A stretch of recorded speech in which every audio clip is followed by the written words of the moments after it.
saat petani butuh air, sebagian drainase, KR3 dan sebagainya itu sedang diperbaiki. Gitu kan.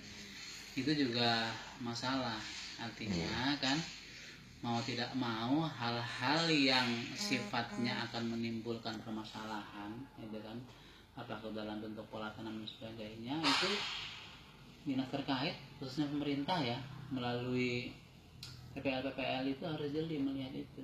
Jadi jangan kelewat memaksakan. Kalau pola tanamnya memang tidak bisa 3 kali, jangan. Kenapa? Karena seolah-olah gitu kan petani ini dijadikan eksperimen. Saya tanya, apa sih ketika petani nggak panen yang bisa dilakukan oleh pemerintah? Kan itu kan. Nggak nampak juga, oh ada asuransi pertanian gitu kan ya.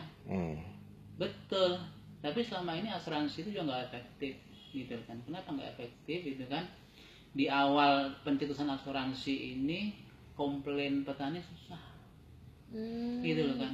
Karena tidak bisa semerta-merta mereka gagal panen atau panen sedikit bisa komplain atau diganti. Ada proses. Nah proses inilah yang petani kita nggak siap gitu kan. Jadi hal-hal yang sifatnya teknis seharusnya jangan dibebankan ke petaninya. Nah itu kan. Tapi difasilitasilah melalui PPL mungkin gitu atau yang lain-lainnya disesuaikan dengan kondisi daerah masing-masing gitu ya. Kalau memang dia harus diselingnya palawija, ya palawija gitu. Kecuali memang wilayah itu memadai untuk 3 kali gitu ya. Tapi kalau kita lihat nyatanya di metro susah juga 3 kali. Hama air ya. Iya.